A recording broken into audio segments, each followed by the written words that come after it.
Good morning and welcome everyone to Godzilla Wins. I guess we're just going to open it right up. No music, no nothing, just straight from quiet to sound. All right. Welcome to Godzilla Wins Saturday Pick Show. This is episode 128. I am joined, as always, by the esteemed editor of Godzilla Wins, statistician extraordinaire, Jack Fredericks. Welcome to the show, Jack. Thanks. Peter is here. Peter Kriebel, everyone, the beat writer for the Virginia Cavaliers football, formerly doing the beat writing stuff for the Ravens for us, but he's doing his own thing now and doing it very, very well. Pete Takes is taking off on TikTok. Everything's going great. Thank you, Peter, for joining us. And Mitch. Welcome, Mitch. Welcome. Just the best. I feel so fine. I feel so like out without like the sort of like playing thing. Good morning, Jay. All right. What's going on, guys? All right. I've introduced everyone. Thank you for listening. We're going to be talking about the Ravens' close call to start the show. We got some college football going around the horn for all the big games this week. There are, a decent amount of big games. Sort of a big game for the SEC. Georgia and Ole Miss taking each other on. That'll be our game of the week towards the end of the first hour. Then we got NFL topics. How in the world are the Chiefs 7-0? Breaking down a whole bunch of games for you guys. Going to be a loaded show. We're going to be giving out some picks. We're a gambling show. We give out some picks. It's important to know that these are for entertainment purposes only, though. And if you have a gambling problem, I want you to call 1-800-GAMBLER. If you live in Colorado, Illinois, Indiana, Louisiana, Maryland, Michigan, Nebraska, Ohio, Pennsylvania, Tennessee, Virginia, West Virginia, or Wyoming, call 1-800-327-5050. Visit gamblinghelpline-ma.org. If you live in Massachusetts, call 877-GHOPE-NY or text HOPE-NY if you're in New York. Call 1-800-NEXT-STEP if you're in Arizona, 1-800-522-4700 if you're in Kansas or New Hampshire, 888-789-7777, or visit ccpg.org. If you live in Connecticut, 1-800-BETS-OFF in Iowa, or visit opgr.org if you're in Oregon. All right. I think the first topic that we got to start with was, wow, what a Thursday night football game. Sometimes we just get clunkers. It's a blowout. Nothing very exciting happens. Offenses look like trash. And this was all of the excitement, all of the offense, and both offenses looked excellent. I mean, Joe Burrow played his butt off. Jamar Chase even more so probably. Lamar did what Lamar does and just totally helped out. And looks like if the MVP race was going to be called today, it's got to be Lamar in a landslide. I mean, there's nobody that does more for a team right now than Lamar does for the Ravens. I mean, what were our just sort of like reactions after that game? Peter, I mean, I know that this is your team, so I'll let you take the lead. Yeah, this was the first game of the year that I decided to go to, and it was a good one. I couldn't have picked a better one, I'd say. Yeah. And Lamar Jackson is incredible. I mean, you got to come up with a new way to say it every week. I almost prefer this team when they're down because I know that Lamar ball is viable. Like if you need 14 points rally, just say, go out and get it, Lamar. The defense is obviously a concern. There was no defense getting played until the very end. And honestly, that was a questionable defense as far as holding. If you want to get ticky-tacky, I don't, because that was a heck of a game. I hate to reduce it to one play, but yeah, I mean, you see when this Ravens offense is firing on all cylinders, it's probably, definitely 1A, 1B with the Lions, depending on, what flavor you like, but incredible, really good. Yeah, I mean, it was amazing. As someone who, maybe had a little wager on the Bengals, it was like maddening. I was like, oh, 21-7, no problem, no problem. And then it just started just getting horrifying. And then I was like, this loses by half a point.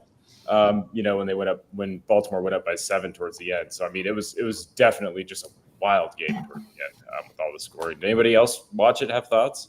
Yeah, I have the over. Yeah, I had the over. I had the over as well. I like they went for the 2 point at the end of the game as opposed to Tampa on the Monday Night Football game. Me too. But AFC North football, it's pretty powerful, and the fact that the Bengals are may have worked themselves out of the playoffs of being that good of a team. That's tough. The Ravens on paper they look like they have everything going for them, but then when you look at the record, they're this close to having 4 losses like every week. So there's something amiss. I mean, if you're the best team, you're the best team in the last 5 years. Something's off. Like, why do they keep losing? Why are they losing at all? They should be just beating up opponents, not letting them in the game. So they need to fix that if they want to have a chance at winning a Super Bowl, which is going to be the only thing that makes this a good season for them. I'm not sure I totally agree with that, just because the Chiefs do this almost every game, have been doing it for years, and they just won the Super Bowl.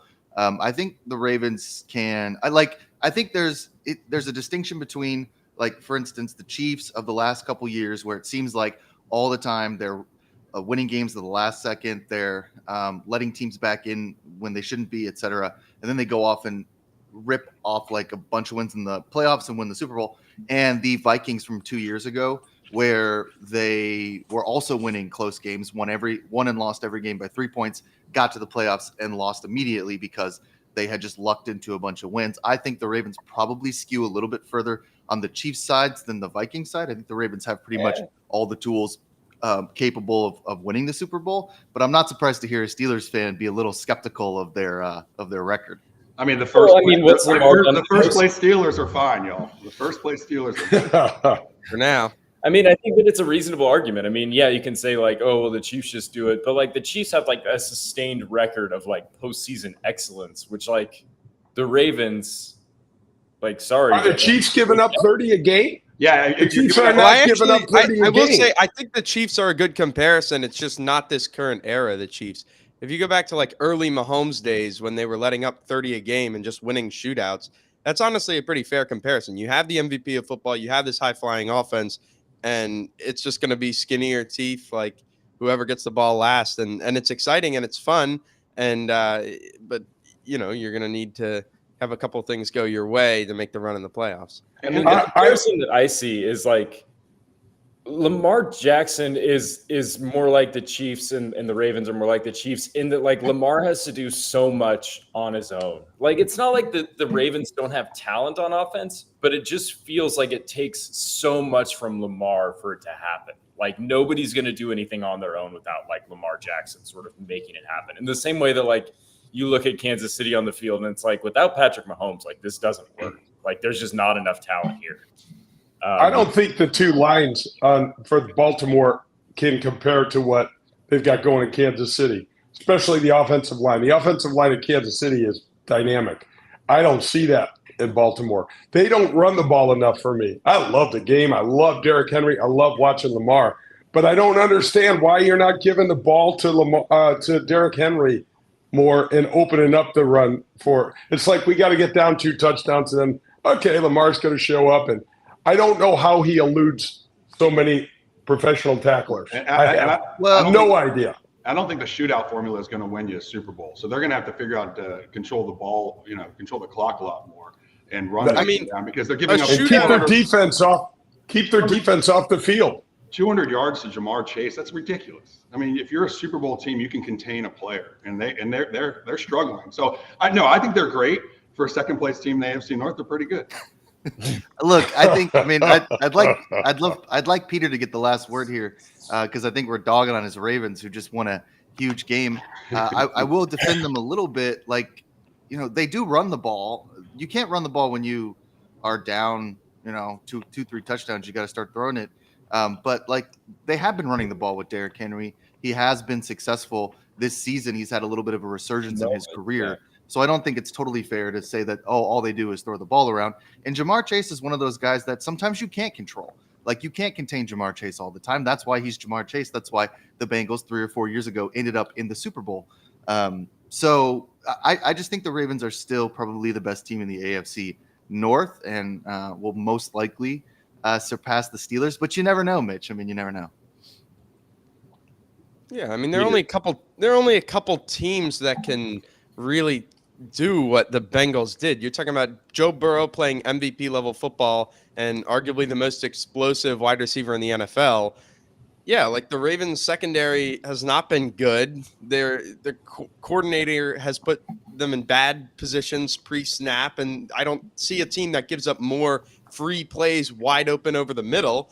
But again, these shootouts, it's not like it's not a viable way to play when you're the number one offense in football, or at least number two behind the Lions, like I said. So, I mean, there's only a couple teams that can really put stress on them as far as scoring with them. Chiefs may be one of them. Bengals might not make the playoffs. I don't know. I don't think it's crazy to think that they can go on a run. I don't think it's crazy either. I'm not crazy at all. I just don't see how they don't double Lamar all game long.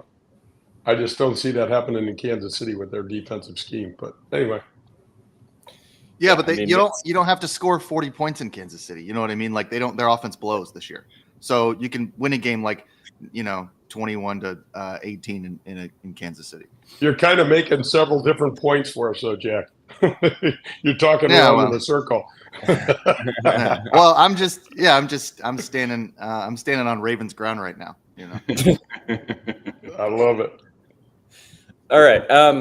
So Jack sent us this article, before the show about sort of this iconic photograph, and there's been a little bit sort of making the rounds on the news about just Pat Tillman and this sort of photograph that made its way onto the cover of SI after Pat Tillman was tragically killed in Afghanistan, of him in his rookie season, and he's got the long hair and he's sort of holding the helmet like a weapon and he's shouting, running off the field. And it had me and Jack sort of thinking about how, like, these iconic photos come to be. You never really get the backstory, and this kind of gave us like a little bit of a window into how this became such an iconic photo and how it was basically buried for a long time. The guy didn't even know what to do with it, and then boom, it became one of the photos of the decade.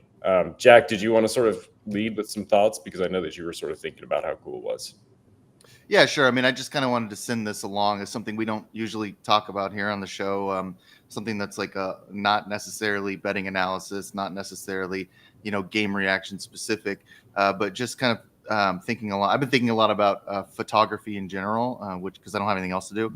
So I've been thinking a lot about kind of how photography can produce these extremely iconic moments and how important photography is in sports in ways that it's not necessarily as important in other parts of culture. I mean, of course, photography is important in all sorts of parts of culture, but I think in sports specifically, like, I think all of us probably have a photograph in mind that captures our sports fandom when we were kids, that captures it as adults. Jay here is a professional athlete. Jay, I would imagine, and correct me if I'm wrong, you've probably got some pictures of you playing professional sports, hung up around the house. So just kind of, I loved how this story really captured the essence of how important the profession of photography is to creating these iconic figures and these iconic moments, of course, after the tragic death of Pat Tillman in Afghanistan. And of course, now that I'm in Phoenix too, I kind of have been, you think a lot about Pat Tillman if you live in Phoenix. He's an icon here too. So that's also kind of been on my mind. Super cool. Can I just jump in? One of the coolest moments in golf. I don't have any pictures of myself in the house, but I got some stuff of my dad's, as you can see in the back. But one of the coolest things in golf happened a few years ago when Hideki Matsuyama won the Masters. It was a battle. It was probably the most influential win in golf in the last 15 or 20 years because of what that does to the Japanese and the Far East market, because golf is insane over there. And to him be the first Asian player to win the Masters is terrific. And his caddy, after going through all this, takes the flag, which is the caddy's kind of monument, and trophy for that week, and he's holding the 18th hole flag stick and flag, and he gets to the front of the 18th green and he bows to the course, just out of a sign of respect.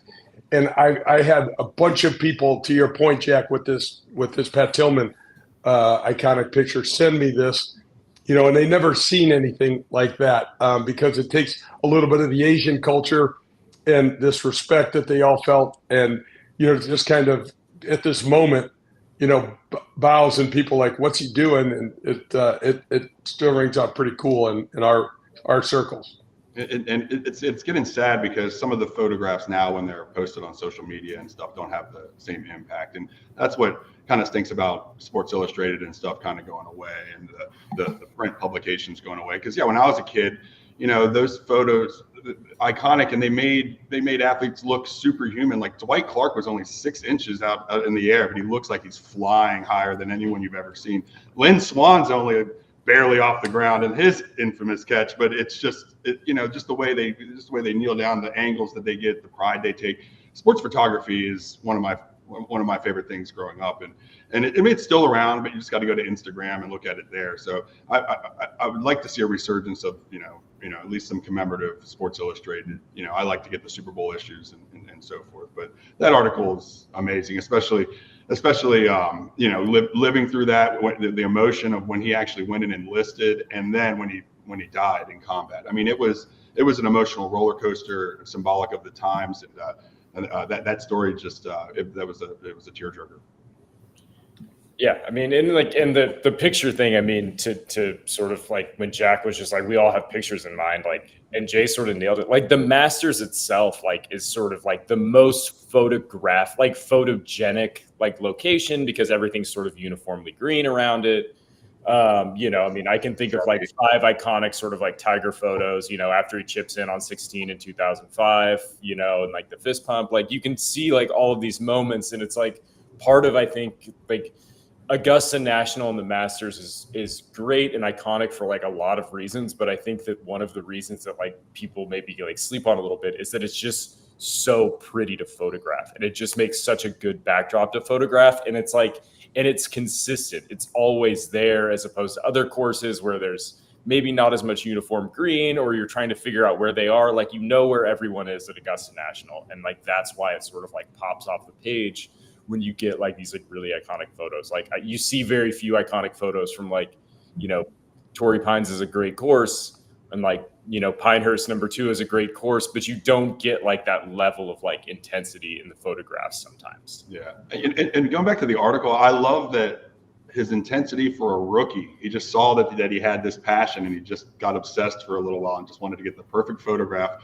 of a player who he didn't know would even make an impact in the NFL or make an impact on anyone's lives. And the fact that it just came back to the forefront of his brain when they were like, hey, when that's pretty crazy that for some reason he just saw that it factor in him, and he just decided to find the perfect photo.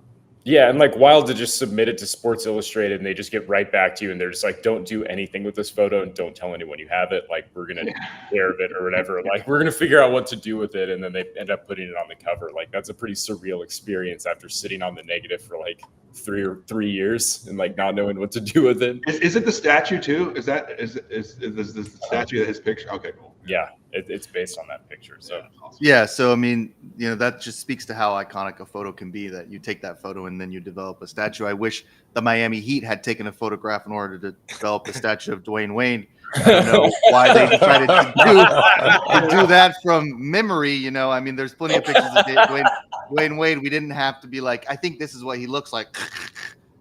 In the statue. That's pretty tough. And he doubled down. He said he likes it. And it's funny because you can't do that in Dan Le Batard country without them just joning on it. That show was hilarious. Like, how can he like that? You'd have to get that rebuilt. I don't know. Yeah. I don't know how much I like it. But Jay, you don't have any iconic pictures of you walking off the 18th hole on like a Friday, and the announcers are like, oh, there goes Jay Delsing, missed the cut by 5. You don't have any of those photos? I have plenty of those that I could display, Jack. I'm not that guy, man. I got some trophies. They're down in the basement. I don't,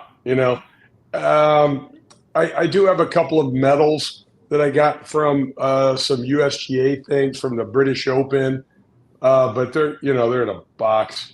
So I have stuff with my dad. I don't have any of my own stuff. My kids asked me that one time. They're like, "Why don't?" I'm like, it's my. I don't know. Well, I mean, you have your own statue in your front yard. What did you use for that? I had yeah. We were playing touch football, Mitch. I was 12. Separated my shoulder on a no. I mean, gosh, if you would have grown up the way I did, I mean, nobody has a picture of themselves in their house. I got a bunch of Tiger stuff though. I got some. It's interesting when Tiger first came up, you guys. He wouldn't sign anything.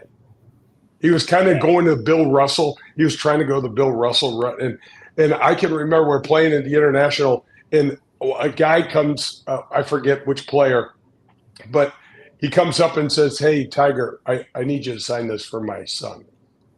And Tiger's like, "I don't sign this." And there were like 15 of us that like got around him and like, "Dude, you're signing."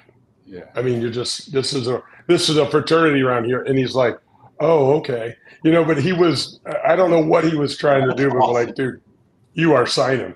Even if we have to take your hand and move it around the ball, you're going to sign it." Yeah, it's pretty cool. That's a pretty incredible story. That is. All right, so we got to get into some college football, but before we do, you may have noticed the auspicious absence of John Fredericks. He's sleeping in, and he's able to sleep in because he uses REM sleep. Healthy Cell, longtime sponsor of the show. If you're struggling to get a good night's sleep, sleep is important. It's one of the most critical components to good health. It's usually the starting point for any sort of good health routine, is making sure you get good and adequate amounts of sleep. When your body repairs itself, it's in REM sleep. So get yourself some REM sleep from healthycell.com. Go to healthycell.com/Godzilla. Get you a little promo code Godzilla, and that will be 20% off of your REM sleep. Jack, did I get that right? Is that 20% off promo code Godzilla? Yeah, 20% off. Yeah. www.healthycell.com, promo code Godzilla, 20% off. All right. So get yourself some REM sleep, get some better sleep, get some better health. All right. College football playoff. We've been speculating about what it would look like. They finally announced their first rankings, and it is about as awful, I think, as people expected it to be. In some ways, they gave, there's some clear sort of legacy rankings here. Alabama coming in 11th with a 6-2 record. That feels. Colorado's coming in at 20th. Making it look like maybe they have a path to the playoff, which is nuts. I mean, what's our initial takeaway on the college football playoff rankings? Were there teams that you thought were like woefully overseeded, woefully underseeded, teams that just have no hope of making it, even though they're currently in? Any and all thoughts on this? I mean, even though it's early and they're in the playoff, obviously, because they're undefeated, I think Indiana has a bad ranking. I feel like they should have a bye if it ended today being undefeated. But right now, it's going to work itself out, just as we've seen in the other playoff models. They do this to gem up some conversation and get us going and riled up. But eventually, I don't know if it works out, but this isn't going to be the final, push. But so I don't mind it as it works out. I don't like the seeding necessarily, but I don't mind the teams that are in there. And I'm a Bama homer, so I had low expectations. Yeah. I don't expect much from these cats, man. I really don't. I really don't. I love what you said, Mitch. It's early enough. We're still going to let some of the football do the talking, So hopefully this thing, gets itself settled in an area that, I mean, Colorado being even considered. Come on, man. Yeah, it's got some weird. I mean, like a lot of the sort of pushback or just sort of like commentary that was available online initially early on was like, wow, they were pretty nice to the ACC and Big 12, maybe when they didn't have to be. But it seems like they're just sort of trying to be a little bit more generous to some of these conferences that have been sort of gotten demolished by the realignment and particularly the strengthening of the SEC and the Big Ten. It seems like there was. Maybe it wasn't a deliberate effort, but maybe it was a deliberate effort to sort of add some teams to the conversation that maybe wouldn't ordinarily be there. I mean, is that a sense that you kind of got, Peter? Yeah, I would say just a lot of things have gone into this being one of the less predictable and more exciting college seasons that I can remember, where we've had a lot of changing of the number one team. And I looked at that and said, you know what? I think this is going to be, there are some good games in here. Like, there are going to be some good matchups in a way where, as I've harped on in other shows, like the difference between the 4 and the 1 seed in years past has been unwatchable. And you look at, the 12 seed Boise playing, as it sits right now, Ohio State. And I'm thinking, well, Boise took Oregon to 3 points in week 1. Like, I just think college football is looking a little bit more competitive, and I think it could make for a really good playoff. Yeah, I mean, and then there's like the teams that, a lot of people on the East Coast or in the Midwest like never watch play, right? Like a lot of people probably open this up and went, BYU, huh? Because it's just not a game that's on very much, and you get those sort of like West Coast teams that, they're playing in the Big 12 and suddenly it looks like, they're sort of like firmly in this. And I think that, there are moments like that sort of are surprising always to like the really sort of recreational sports fan. And they're like, I had no idea these teams were good. Yeah. And then the way it's playing out is, I mean, you've just got to root for those underdog teams to get in there. And there's so many 1-loss, 2-loss teams, undefeated Army at 25. I mean, in Colorado, like them or not, it's an interesting story, and it's good for college football if they do make a run and sneak into there or get close. So, I'm looking for that. I'm glad Pitt got a loss because I can't take them. They're insufferable when they're undefeated. And, so hopefully they don't get out. But it makes at least from I'm not talking about the 5th, 6th, 7th, and 8th ranked, blue bloods. I'm talking about Iowa State and and Kansas and Pitt and Army, and that's fun and to actually go and maybe have a chance for a national title. So I like the 12-game playoff, and I like with the way the nil and all that is kind of it's spread out some of the talent around here. Saban's gone, so Alabama's not the powerhouse. So it's a perfect timing for for the playoffs to start. Here's my issue with it. And you guys keep saying the issue that Ole Miss is 16th. No. Ole Miss is going to lose today. They're going to lose today as well. Yeah. Ole Miss will have 3 losses by the end of Saturday night. But it's that the committee is like they are demonstrating what they would like to see, which is Alabama in the college football playoff. They do not deserve to be ranked 11th. They are the only 2-loss team in this system. And I don't care that one of their losses came from Georgia. The other one was Vanderbilt. Like, they don't deserve this ranking. And if it was any other team, they would not be sitting at number 11. There are so many other teams that are so much more exciting to talk about. Like everybody is saying, Colorado, exciting. They got 2 losses, but Pitt at 7-1, and Army and Washington State. Bama blows the doors off those teams. Who knows? They lost to Vanderbilt. Like that's not a guarantee that they blow the doors off anybody this year. DeBoer is like, and they lost to Tennessee. Yeah. So right. Yeah, because they beat Georgia. That's right. So yeah. So I mean, like, I understand that. I get that they that they have some wins that they're Alabama or whatever. But to me, this is just signaling like we would prefer it if Alabama was in this college football playoff. And there are other teams right now that are just more interesting, as we're saying. Alabama might not lose another game. But the funny thing about this college football playoff is like which conferences are going to be given an advantage, because there's only 2 teams that play in these championships. So some of these teams are going to be able to miss the SEC, the ACC championship, et cetera, and still protect their win-loss record and end up in the 12-team playoff. So it's interesting to think about. But I just, if I'm releasing this first off, I don't see the point in putting Alabama 11. Just put them at like 16 and throw like Pitt or Army up there. I don't know why we can't have a little bit more fun, but that's college football. You can only have like this much fun in college football before they take it all away and they're just like, watch Ohio State and Alabama play on primetime. And you're just like, okay.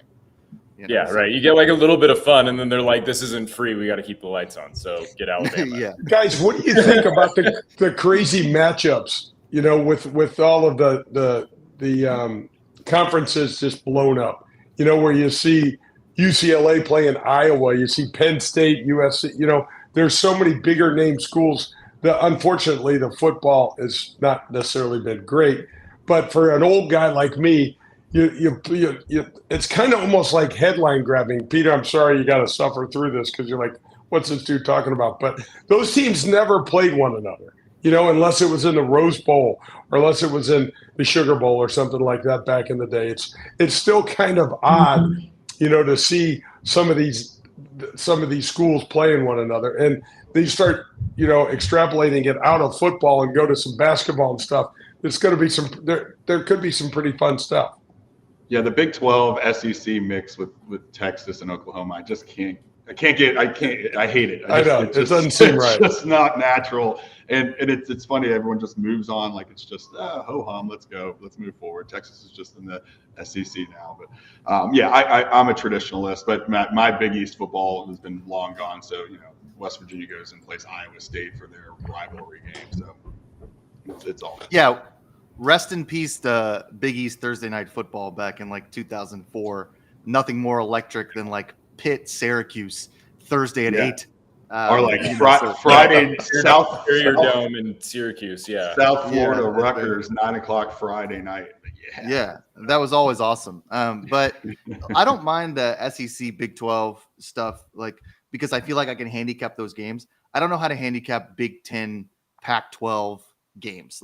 I look at Penn State, Washington, or whatever, just as an example, and I'm just I have no idea what to do here because these teams never play each other. At least I kind of have a feel for how Texas is going to fare against some SEC teams.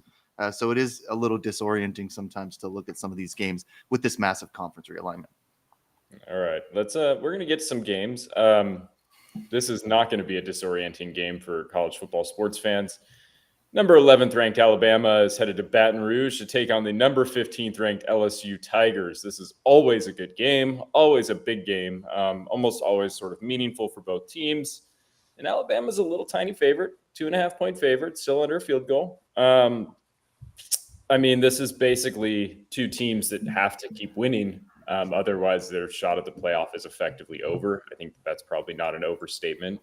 I don't think either of these teams probably gets in with three losses. So, this is a must-win game for these teams as LSU's sort of on the outside looking in, and Alabama, as we said, is on the inside for now, but clinging to dear life. They have no choice but to keep winning. How are we handicapping this game? For me, I just feel like this is probably an Alabama game. This is a game that Alabama wins. This is how it happens. I don't care if Nick Saban isn't there. I've seen this too many times. This is where they just start doing that thing where they just win a bunch of games now that it's important. Now that they blew out Dan's Missouri Tigers last week, and they're ready to go now. That's how you get on a roll and get into the playoff, right? Yeah. LSU is a befuddling team. They had the lead against Texas A&M, and only in the second half to lose it crushingly. It wasn't even close in the second half. So they're a weird team. And I agree with Jack with Bama in the playoff format, but it's going to work itself out. And this is one of the games where it could work itself out because if Bama stumbles here and loses, they're going to be solidly out of this. But I think Bama is going to win here. So it just has that feeling that they're starting to figure it out a little bit, and if they do, and they're already in the playoff rankings, that they could be ready to go on a little bit of a roll. I know no one wants Bama in there, but they're going to be. Anybody else? Y'all are crazy. LSU money line. No. Yes. No. Yeah. It's in Baton Rouge, right? This game is this. It's got a live tiger. It's got a real tiger there. Yeah, this game's not going to be close. Alabama blows Missouri. Wow. Oh my God. Congratulations. Alabama's going to end up with 3 losses. I'm no fan of Kalen DeBoer. I'm no fan of Brian Kelly either. But LSU they're a pretty good team. They almost beat Texas A&M. So I'm going to take them money line. I don't think Alabama should be favored in this game. These teams are their season has gone basically the same way. There's no reason to give Alabama a whole bunch of credit for the Georgia win. They got blown out in the last 2 quarters and really haven't played good football since those first 2 quarters at UGA. This is not the Alabama team of Nick Saban. And what's going to happen is they're going to lose 3 or 4 games in this year and next year, and then they're going to fire him and find someone else. So I'm going LSU all the way here. Oh man, you're so I'm kind of with Jack, not quite so doom and gloom looking into the future, but what the heck is going on? where Yeah, dude, LSU yeah, it's like if you can kind of separate the Saban era from what we've actually seen, like I hear what you're saying, Nate. Like this is gonna be like finally Alabama's gonna figure it out. I've been saying that and I'm done saying it. They're a upper middle SEC team that can win or lose any week depending on who they play. And it's hard because this, through my entire life practically, it's been Alabama, just shoo in, don't even think about it. But now it's like, yeah, the difference in location, like they're playing in LSU. Fine, I'm going LSU. All right. I'm waiting for some decent quarterback play from Alabama. Their quarterback just puts me to sleep. It's uninteresting. Well, I think you'll get a lot in the first few minutes from Garrett Nussmeier because he threw 3 picks in the last game and he might be shell shocked. So if he comes out, you got to see how he performs right away. If he's a little shaky right away, Alabama's going to roll in this game. Yeah, I like Alabama here. I mean, just like not from just like a historical narrative, but LSU just doesn't look like a team that scares people when I watch them play, especially on offense. To speak to your point, like with the interceptions, like they just don't look like a terrifying offense. And I think that Milroe does present, more problems in terms of LSU having to worry about him running around on the field, which they've not shown like an ability to sort of handle very well. So I like Alabama. I'll be the lone dissenter in this crowd, maybe. No, I think Mitch liked Alabama. I don't care. Roll Tide, baby. All right, we got another game, a Mountain West game. That's right. Nevada is taking on the number 12 ranked Boise State Broncos. Jack is on the list just to torment me. Maybe think about my former home university. Shout out Wolfpack. They're limping in. They're 3-7 and they're not good. And Boise is 7-1 and they are quite good, which explains the point spread, which is 24.5 points for Boise. Moving. Can Nevada score it all, Nate? Look at the total. 60.5. Come on, I want to be up 24.5 to nothing to start. Come on, just tell me to do it. Take Purdue. They're getting 38.5 today. Oh God. I think that the thing about Nevada is that you have to consider is like, can they score a lot? Sometimes. Will they give up a ton of points to basically any offense? Yes. Like that's the sort of real thing. Like if you're giving up 38 to Colorado State, 34 to Hawaii, 24 to Fresno State, 37 to Oregon State, 35 to San Jose State, like you're giving up some points. Like that's just bottom line. You just mark 30 up there and go from there. Okay, nightcap game, 7 p.m. Central Time, so 8 p.m. East Coast. Is this a spot where Boise's in the playoff nominally too right now. So we have to consider that Boise can't afford any stumbles, but this doesn't feel like the moment where they stumble. Does somebody think that this is like a good spot to be taking Nevada? There's part of me that just thinks like this is a lot of points. And it's a lot of pressure now. We've talked about that. Just in this huge game for the Nevada Wolfpack. If there's one game that they get up for, it's the Boise game. If you don't live up in the Sierras, you don't understand the weird hatred between like northern Nevada and Idaho. It doesn't make a whole lot of sense. I never thought that was a thing until I moved to Reno, and people in Reno were like, you know what I hate? Idaho. So a lot of bad blood here. But don't bring your potatoes here. Yeah, but I. And I guess I looked at this game and thought it was 2011 and was like, oh, maybe Nevada Boise could be pretty interesting. I don't know why I put this on the run sheet. I think Boise State over the team total of whatever their team total is. I think I'd probably take that. Nevada blows. Sorry for putting this one on the run sheet. I wasn't paying attention. Yeah, I don't know what's going on. We're getting this backstory on Idaho and turf war here. I'm telling you, it's a real thing. It was now that I've done my research while you all have been talking, the middle linebacker for Nevada being out could be a big deal, guys. I don't know if I'm going to take. I don't know. Better go the over. They gave 240 yards to Hawaii on the ground last week. I don't know. It's a I'm just gonna say it. Just Nevada plus the points. Let's do it. Why not? Here we go. Let's go. Why Two not? units. 2 units. Let's go. I just they've had some injuries, but maybe they're getting healthy now, and we'll just see how that goes. Healthy, sold it up, ready to go. That's the most underwhelming backing I've ever heard you go for, Nate. You were well, just go ahead and let's do it. We're up 24 to nothing, man. What can go wrong? Nothing. Yeah. Nate doesn't have to be. Nate doesn't have to be super enthusiastic to place a bet. I've certainly seen him throw some money around with less than a detectable amount of enthusiasm. He can be convinced to gamble on stuff he has no confidence in. I was love of the game. I was on vacation at Balmar in the casino, and they have a sports book in there. And I can attest to what happens. All of a sudden, right when the Monday Night Football went to overtime, I loaded up Tampa for let's just lose $200 in 2 seconds. It's just you get the drinks rolling in you, air conditioning. Oh yeah, you're like, that's a good idea. I mean, you watch the coin flip and you have the same reaction as Baker Mayfield. I did. You shake your head and walk away. I did. Yeah. The thing about the thing about the sports betting, now, I don't know how it is down where you were, Mitch, but the kiosks where you can just go up to a kiosk and press. They do this at these DraftKings and FanDuel and stuff where you don't have to go up to the window anymore.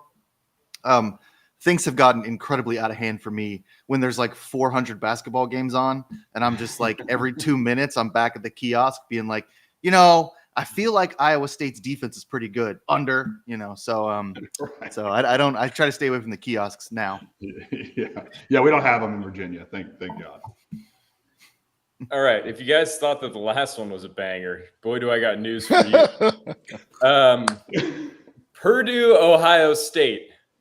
If you thought 24.5 points was a lot, boy, do I have news for you. 37.5 points spread for the Ohio State Buckeyes against the Purdue Boilermakers, who look like they are just living on borrowed time. It looks like there's probably a coaching change going to happen real soon with Purdue after their 1-7 start.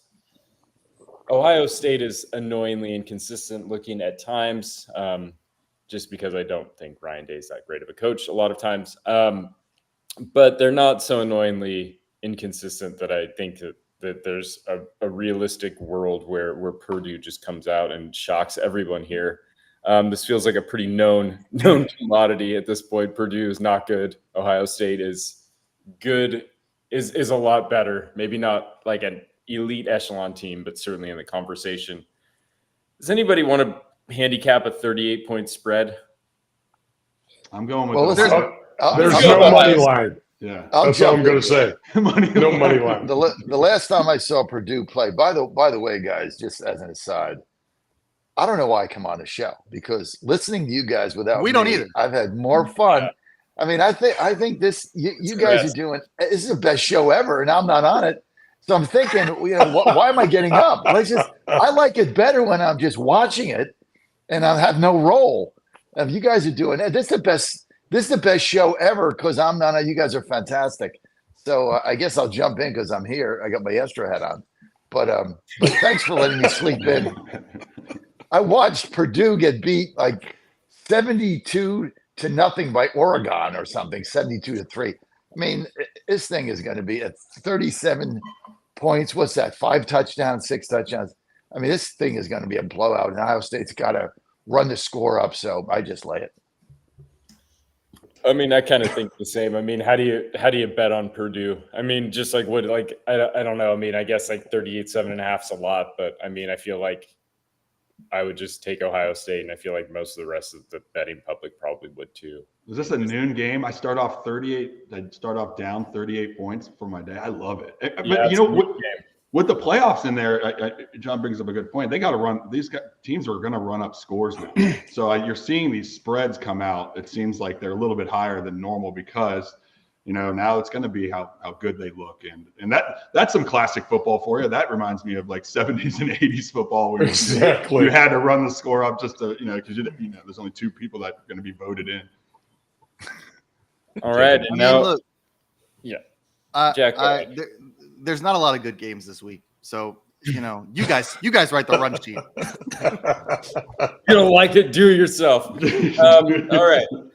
The last thing is the obligatory bump. Don't look now, but the Indiana Hoosiers are That's right. number 8 in the country, 9-0, and they're a 14.5-point favorite today at home against Michigan in a spread that nobody saw coming in July. I don't think that anyone would have thought that Indiana would be laying over 2 touchdowns to Michigan when the season started, but here we are. So they're minus 630 on the money line. The math says it looks like a pretty safe bet for Indiana to win. Then they're going to be 10-0, and then they are really in the playoff conversation. Like, this is nuts. Jack, Look, yeah, I'm all over the Indiana Hoosiers. I've been talking about this team for weeks, and they've been running up the score on everybody. This is like, you guys made fun of me like 6 weeks ago, and I admit that half of this bet was wrong, but like 6 weeks ago, I fired off the greatest parlay ever, which was Virginia to win the ACC championship and Indiana to win the Big Ten championship. $10 nets me $10K. And if Virginia had held up its end of the bargain, I would be right in the hunt here. Just so happens that I overestimated the Cavaliers season this year, but I didn't overestimate the Indiana Hoosiers. They're going to roll against Michigan. Michigan is 5-4. Talk about a team that needs a coach. A lot of problems there at Michigan. And then, we're gonna end up with Indiana, Ohio State as one of the biggest games of the year, and it's just going to be so much fun. Even if Indiana loses today, like, it'll still be an awesome game. Ohio State, Indiana next week. I believe that game is in Columbus. Should be a lot of fun. I'm pulling for the Hoosiers here. If you're a football fan, right, you have to be pulling for the Indiana Hoosiers. Like, you have to be pulling for this team to just like go on this incredible run, win the Big Ten, be like the second-ranked team, get a bye. I mean, that'd be so much fun. So if you like college football, this has to be your team this year. I mean, it has to be your team because not only are they 9-0, winning for the fans, they're 8-1 against the spread. They're killing it. For the people, baby. For the people. Yeah, so they're winning for the regular man too, not just the fans. Guys, what do you think this Indiana coach wants to beat Michigan by? Mitch, to your point about running up points, these guys they've had their ass kicked I don't know how many years by Michigan. They would love nothing more than to beat these guys by 5 touchdowns. And I hope Cignetti is telling his locker room, don't look at that point spread. Because if they see that and so you start believing that you're a 14-point favorite over Michigan, a Michigan team that played Oregon tough, this is going to be a closer game than that spread indicates, I think. And they got to be very careful here because Michigan's prideful. They want that 6th win. They're the blue blood. And I'm with you. Of course, I'm rooting for Indiana. I heard their football facilities are awful, so hopefully they get some more money so they can pump into those facilities too. But this one scares me a lot, and I think I'm going to go Michigan with this 14.5. I'm with you, Mitch. I see it the same way. It's a tough spot for Indiana. I mean, yeah, it's been a Cinderella story, and they have, it's not like totally fluky at all, but it's just you think about those expectations, and like you said, a proud Michigan program. They're not playing well right now, but it's I don't know. No one would have thought this was coming, and I think even now it's like that does kind of matter. I mean, guys, y'all said this 2 weeks ago when they played Nebraska and they beat them 56-7. The reckoning's coming now. It just took a couple weeks. I'm done fading Indiana because I've been on the fade Indiana train. But yeah, me too. 9-1, yeah. 56-7 is a 6.5-point favorite. 31-17 is a 5.5-point favorite. 47-10 is a 7.5-point favorite. They're not just winning games. They're destroying teams. They're breaking them. So I'm done. I might abstain from this game, but I'm done on the fade out Indiana train because it's just a good way to lose money. I'm taking the Hoosiers, baby, minus 14. Yeah, there you go. Love that. All right. John's back just in time to tell us a little bit about Rosie's Gaming. Hey, what's really, really cool, Nate Mize, is they just opened up a hotel in Dumfries. It's called the Rosie's Gaming Resort, and it's right there in Northern Virginia. I was supposed to go and do my show there on November 7th. We just couldn't get there because I hadn't had any sleep in like 3 days, so I just couldn't do it with everything going on with the election. But this is I've heard them talk about it. So Ann and I are going to try to get up there the next the next week or week after that. But I've heard it's absolutely fantastic. They finally have a resort hotel in Northern Virginia. So you want to go to rosiesgaming.com, and as soon as this thing was over, and we're at the Hollywood Casino now, which is in this is Penn Live in I guess Washington, PA. That's where we came last night. But Ann's like, hey, when are we going to this hotel in Virginia? I want to check it out because that is the most fun. You really got to go to rosiesgaming.com. It is so much fun there. I can't wait until the racetrack opens again in July. We're going to be there. It's a lot of fun. Obviously, I'll be spending some time in Washington, D.C. as well. So we're closer to Northern Virginia. So closer to Richmond than we are right now in Pittsburgh, which you really can't get to Virginia from where we are today. But go to rosiegaming.com because it's so much fun. You know, it's a great place to go have fun, win money. The food is fantastic. It's a great atmosphere. They have the lowest takeout of any casino in the world, in the country, because the General Assembly made it that way. So you get bigger jackpots, bigger payouts. rosiesgaming.com. Have fun, win money. Great place for a date. Great place for a significant other. Fabulous to go to. rosiesgaming.com. All fun and win money. Hey, John, and the buzz is real. It's like 20 miles away from me, and there's almost more commercials for that than there was for Angela Also Brooks' Senate race. So it was Roses they are pumping out the commercials, and I know some friends going this weekend. All I want to know now is what the international rankings are for takeouts. I know that we're doing the best with Rosie's, domestically, but I want to know how we stack up abroad now. So if we can get those numbers for the next, how are we doing again? Like Monaco. What's going on over there? What are the holds now? No, I'm going to bet on like the French presidential election. Can we? What's going on? Man. All right. You can probably do that. You can. Game of the week. Number 3 ranked Georgia Bulldogs are coming in at 7-1 with only a loss to Alabama, taking on number 16th ranked Ole Miss Rebs. They are 7-2. We've talked about it before, but I'll reiterate this: they need to win basically every game to have a shot at the playoff. Jack is not optimistic. Georgia, and I've been saying this all week to Jack, this feels like a trap. Georgia is -2.5 going to Oxford. It feels like a little bit too low of a line. It feels like they are just dying to get you to take Georgia on this. How are we breaking this game down, fellas? Georgia -6, play it up to 6. This is going to be a blowout. Look, I have 2 degrees from Ole Miss. I've spent a lot of time in Oxford. I lived an hour from Oxford for 4 years. I love going to their football games, but these are the games Lane Kiffin loses. I mean, it's just what happens. Like he's got a good team. He's competitive. He doesn't beat Georgia. He doesn't beat Alabama. He doesn't beat LSU. Sometimes he beats LSU, but not that often. More often than not, he struggles to beat these teams where they play on primetime television and they get all the hype and everything else. And they come out and his offensive scheme just doesn't work. They turn the ball over. They're not disciplined. And they're just not, like, recruiting wise, like Ole Miss just doesn't stack up against some of the upper echelon teams, and they just can't get over that hump. And not only that, they usually get blown out in these games. So I think the 2.5 is a trap. I would play it up to 6. I think Ole Miss gets the doors blown off them yet again. Georgia looks fine. They've looked good ever since they beat ever since those last 2 quarters against Alabama. They beat Texas. They beat everybody in front of them. They beat them handily. They just beat Florida. This should not be a 2.5 point spread. Georgia's going to roll here. You know what I like here? Carson Beck has been playing terrible, like just awful. I mean, he's thrown an interception in 3 straight games, 3 last week against Florida.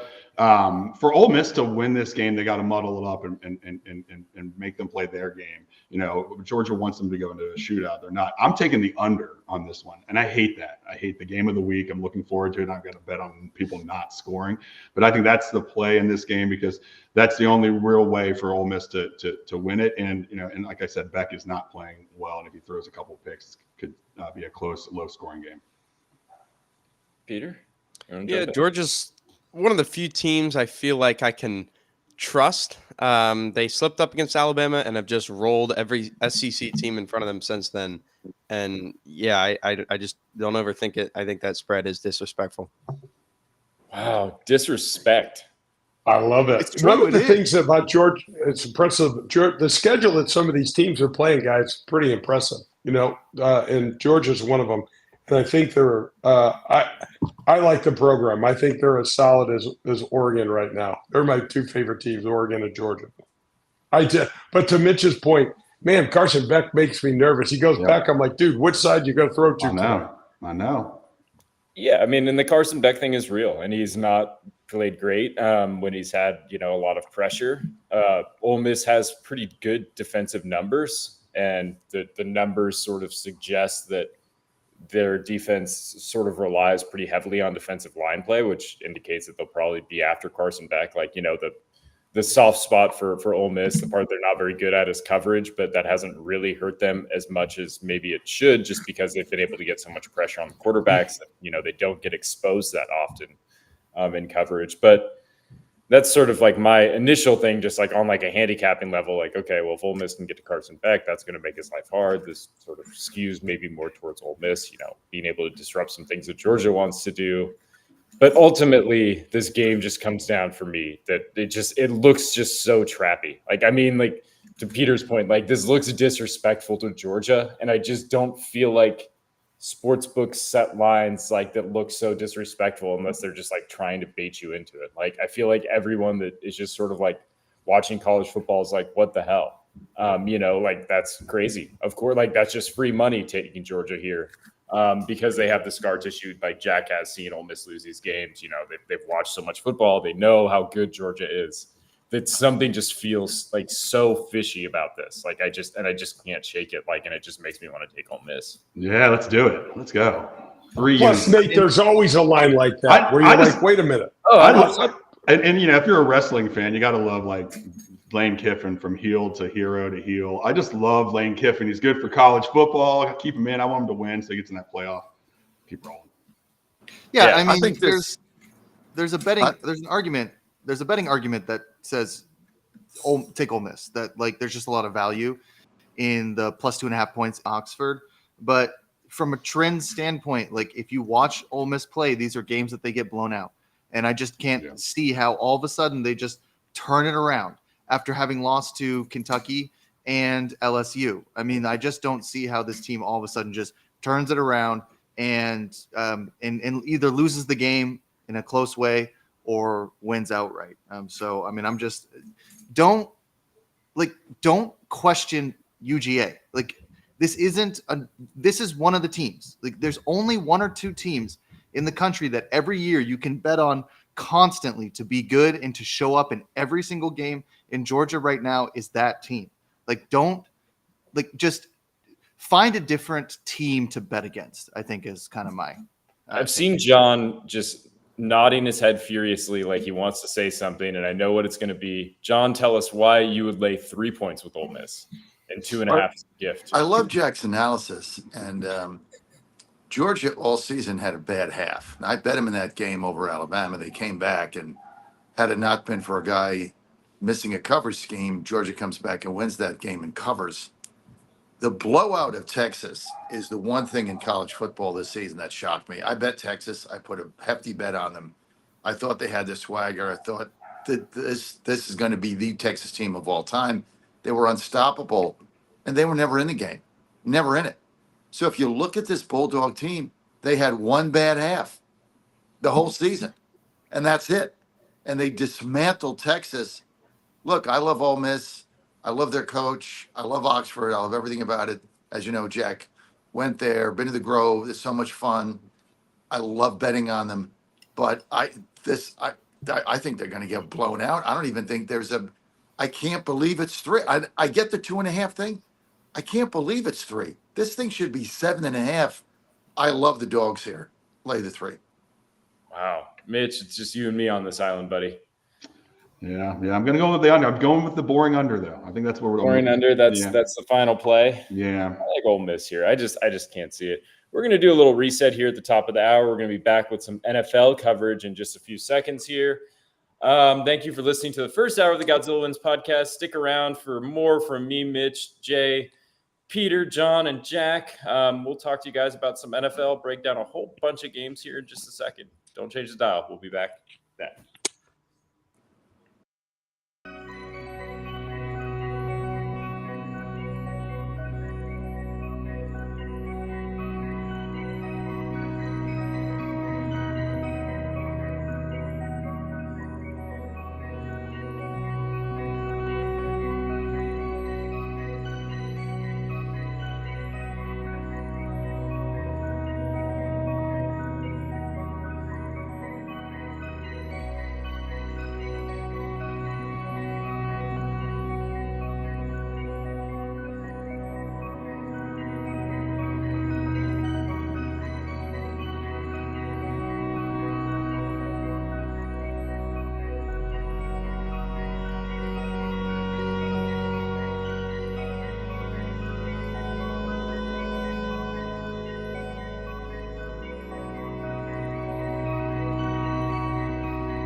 On the John Fredericks Media Network. For a deeper dive without the jive, visit the website of winners, GodzillaWins.com. Let's get back to the show with the guys in the know, John, Jack, and Nate. It's Godzilla Wins on the John Fredericks Media Network.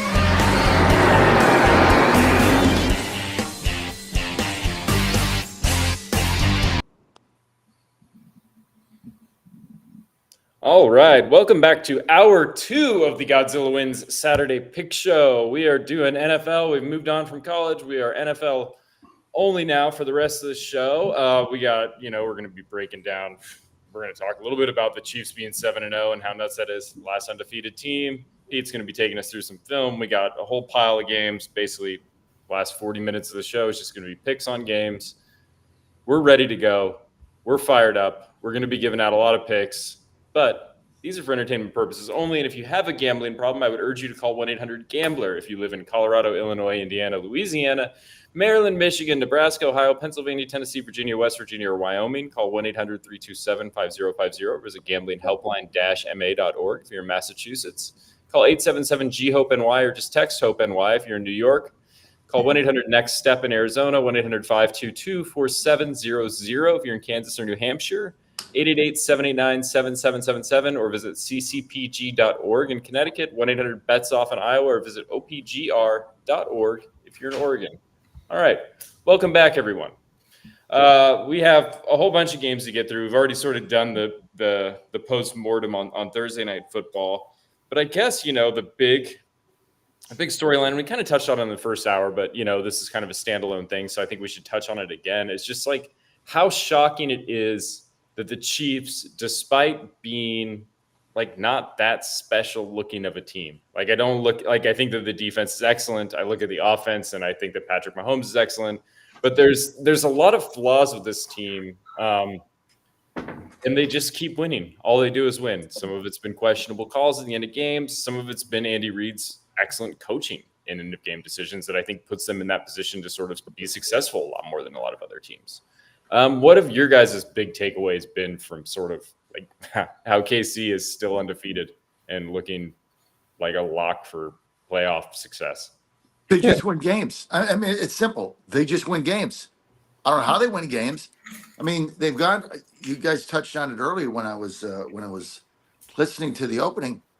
The defense is what's winning this. They have a great defense, and so it's a different Kansas City team than winning with 6 touchdowns and Mahomes scrambling at the end to win 45-39 or something.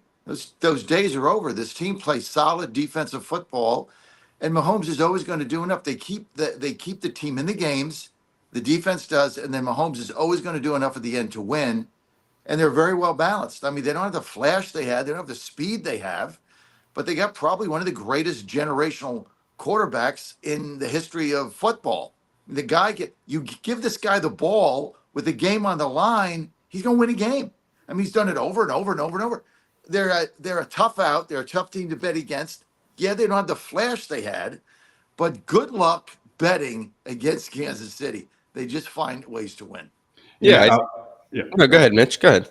Oh no, I was just going to say, I was back to my casino. I was sitting at a blackjack table, and there was Patrick's no Tommy, talking about Tom Brady was a New Englander.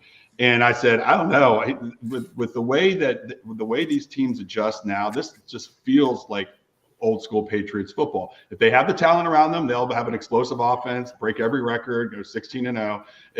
But they just use what they have. And right now, what they have is an outstanding defense that puts them in every single game, like you all have discussed. And then Patrick Mahomes just has to do just enough. But this is scary.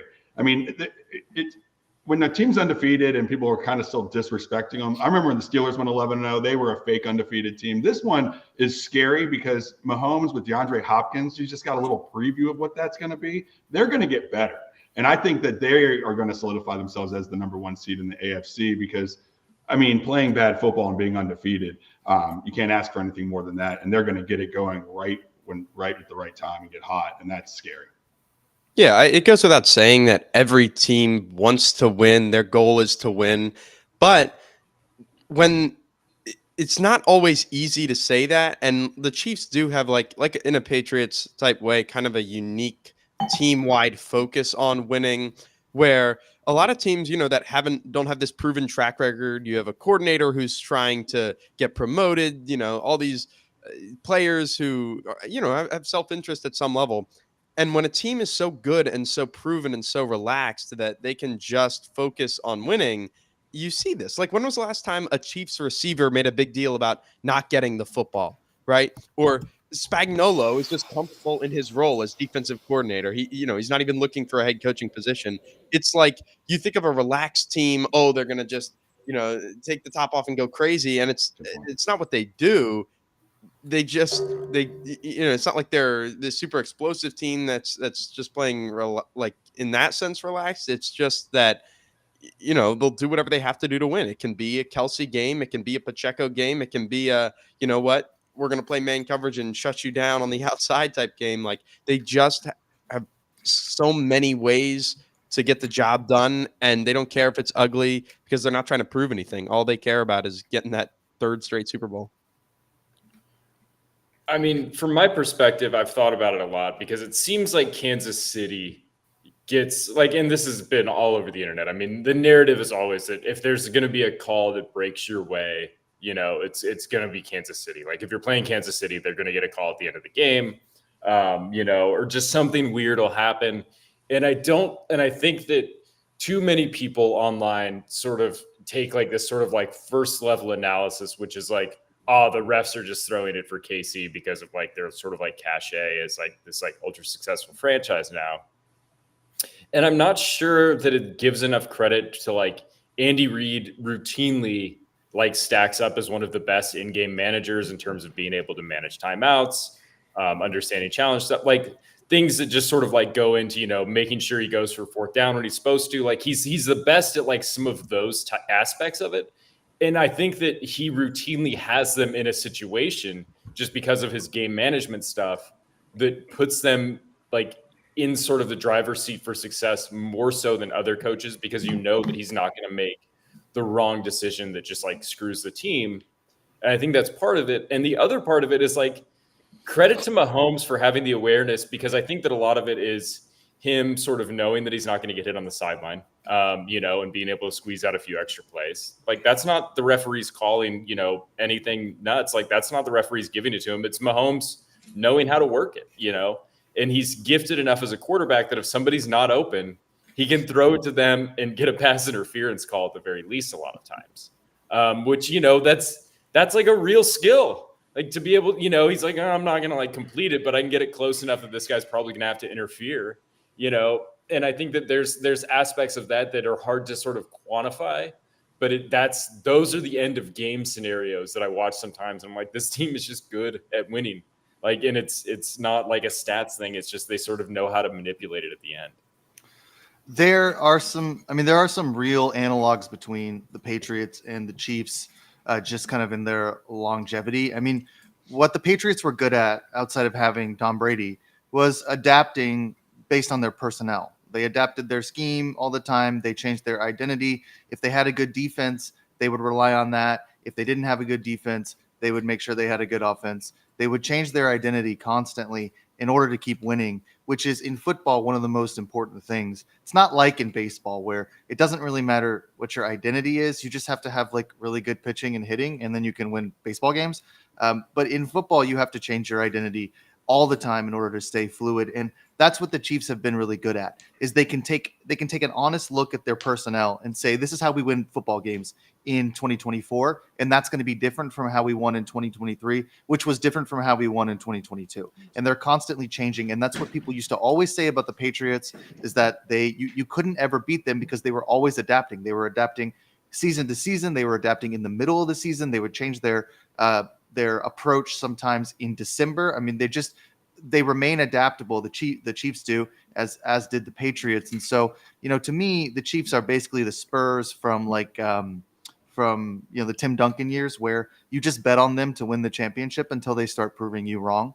I just say Chiefs all the way until they can till someone else can prove to me that they're going to win a Super Bowl. Because right now it's just Chiefs all the time. And I think remember this too, guys. None of the guys that the Chiefs started with, the injuries they dealt with are crazy. Lose your number one running back, lose your top three receivers. Absent DeAndre Hopkins coming in 2 weeks ago or whatever. It looks like Travis Kelce and his dating schedule get a 3-week slow start in the NFL, right? He can't get it going. They still win games. There's not another team that can do that.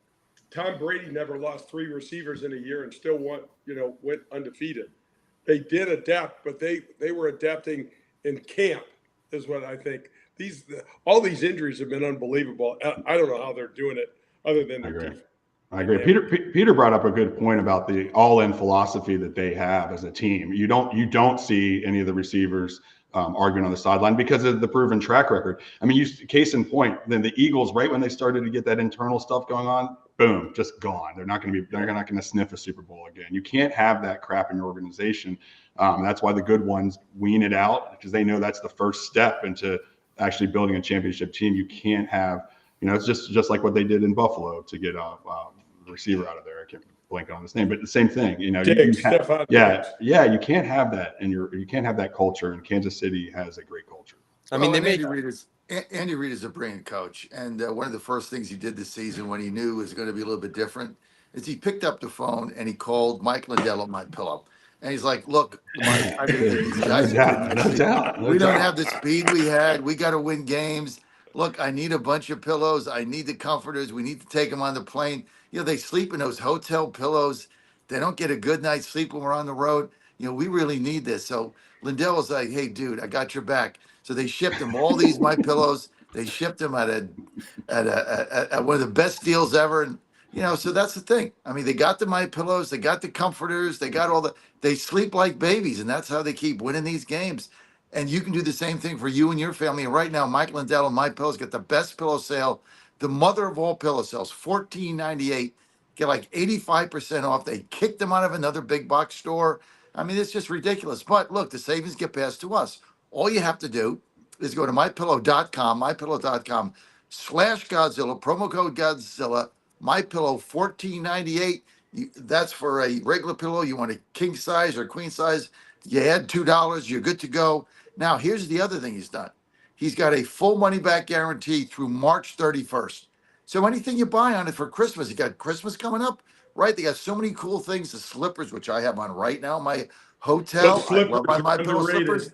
Got them right here. John, they're awesome. They're awesome. I mean, I come home from work. The first thing I want to do is kiss Ann, kiss my cat, pet my cat, pick them up, and put on my MyPillow slippers. In there, we slip in a Grey Goose somewhere, but it's all good because I got my slippers on. There we go. It's all good. I'm just being honest, right? I got tough days, man. So I got to slip that in somewhere. It's all good. You got to have vodka when you make out with your cat.